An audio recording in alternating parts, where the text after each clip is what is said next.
This is Walt Disney World Today. Give us 5 minutes and we'll give you the world. It's Friday, October 27th, 2006, and this is episode number 171 of Walt Disney World Today. I'm Matt Hochberg from MGMstudios.org. On the show today is Mr. Perfect, Mike Newell of Mouse World Radio. Welcome, Mike. Hiya, buddies. We also have Mike Scopa of MousePlanet.com, who, contrary to popular belief, is not quitting. Welcome, Mike. Don't take my squash away from me. Don't you leave me without broccoli. Eat your spinach, yes, it's true, 'cause vegetables are good for you. And Len Testa of TouringPlans.com, however, is so fired. Welcome, Len. It's for technical incompetence, Matt.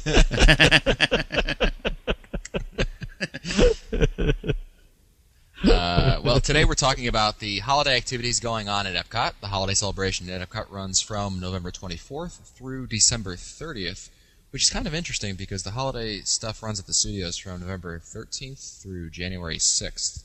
It's kind of weird that it's being shortchanged. I know.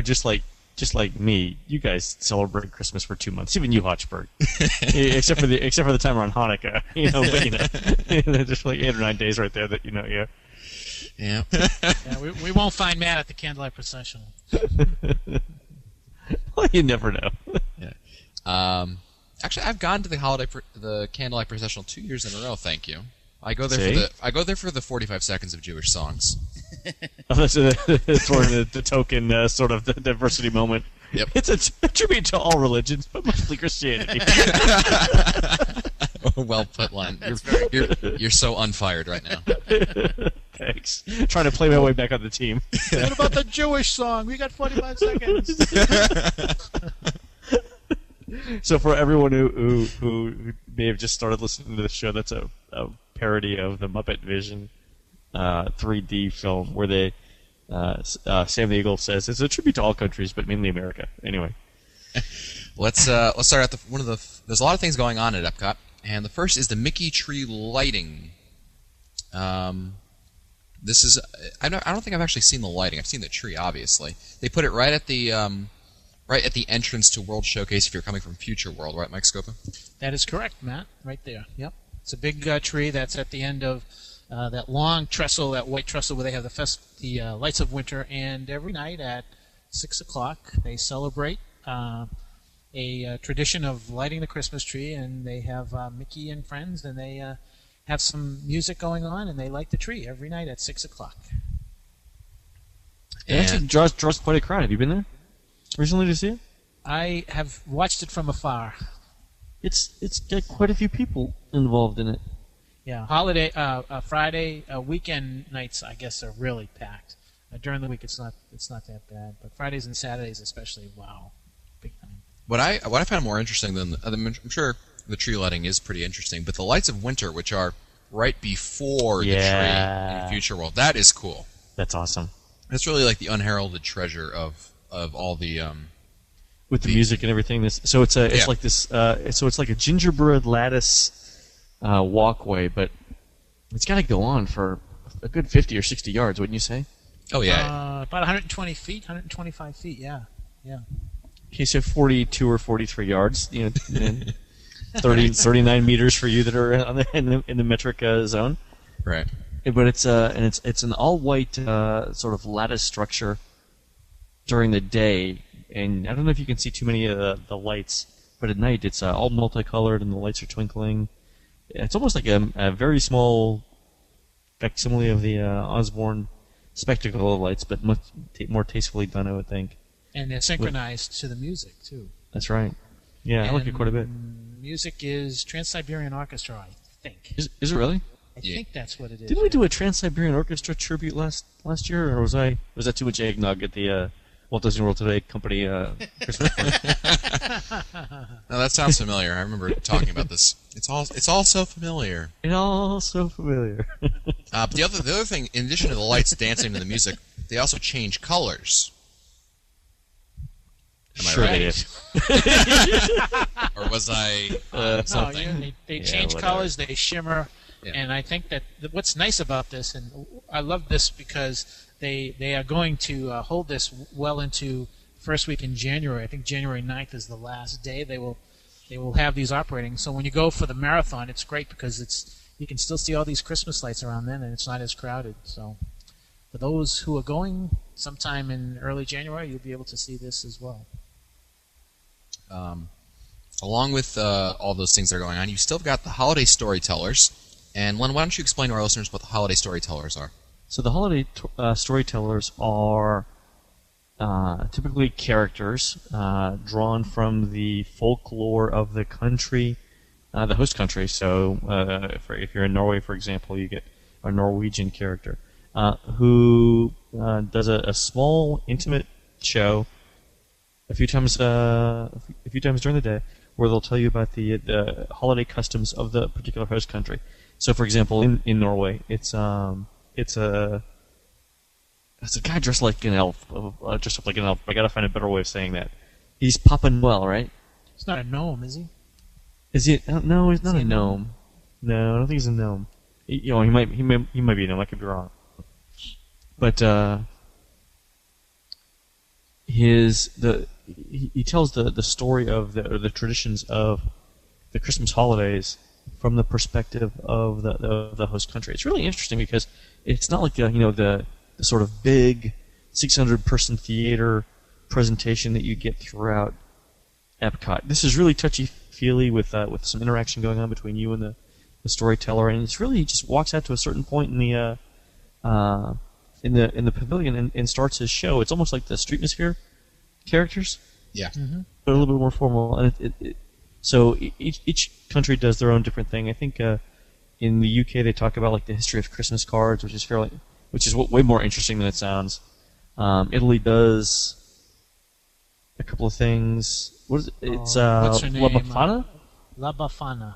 Right. I think that's her name. And then even China does the Monkey King. Yep. Which is, of course, it's a tribute to the simian character in Kim Possible. You guys were just letting me go there, weren't you? Yeah. Like, I guess test off the deep end. Let him go. Len's fired again. Oh well. But no, it's a tribute to the Monkey King because I don't think well they have different traditions anyway. But it's pretty interesting. There are people dressed up as the character themselves, and they really get into the act. I like it quite a bit. The only thing I would say is when I've been in Norway, and I don't know if it's because I'm usually in Norway towards the end of the night, but it's always cold, and I can't stand. I get through like one presentation of the gnome or the elf, and by the second one I'm freezing. So bring a jacket. Oh yeah, it can really get cold, there, get especially cold quickly, in December. Except for Scopa. Do you remember Newell? Not Newell. Len. Yeah. We come down there for Mouse Fest, and Scopa calls us and goes, "All you Northerners, you should be wearing shorts, all you babies." And it's like 40 degrees outside, Nice. and Scopa's wearing shorts just on principle. That's the problem right there. Yeah, I can remember a few years ago I had shorts on and they were doing the parade. They were doing the videotaping of the parade, and I actually got on camera for about 7 seconds, and I was the only person there with shorts on. Everybody really? else is all bundled up, and it's like, oh my god. Yeah. Just it was like, gee, it had to be like mid-40s or low 50s. It was Man, were you on mid-40s? Is balmy. I did an Illuminations cruise 2 years ago for Mouse Fest, and I had a short sleeve shirt on, and the high was like 49. I am telling you, dude, I did not want to leave Epcot. I've never wanted to leave Epcot faster than that night. That was freezing. That's really sort of the trick with December. I've been there where, I mean, literally one day it's like 75 degrees and you're wearing shorts and you're breaking out a decent sweat, and the next day it's like, where did I put my sweatpants? Right. Yeah, the wind comes off the water in the World Showcase Lagoon. It really Lake it's Gitchigumi. the coldest. Yeah. It's the coldest. I mean, even if it's warm during the day, I mean, at nighttime in It's still December, it's it's going to get down there. Exactly. Along with all that, we still have Candlelight Processional, which I have been to. Thank you very much. Here go the bells, so many bells. Now, there's two things to understand about the Candlelight Processional. One is the actual event, where you've got a bunch of narrators, celebrity narrators, who will post a list of them on the show notes. Some interesting ones. I've seen Rita Moreno, who I didn't know who she was, but my mom was like gaga over her. Kirk Cameron, and Doogie Howser's coming. I know which week. No way. Neil They let Patrick him out Harris. of medical school for that? Gary Sinise, Cuba Gooding Jr. So there are some interesting ones, and then there are guys on there I've never heard of in my life. Is David Like- Robinson the former basketball player? David Robinson? Yeah, Must is that? be. I would think so. That'd be interesting. But you go there, you sit down in the what is it? The which theater is it? American Noel? Garden Theater. American Gardens Theater. Thank you, Mr. Newell.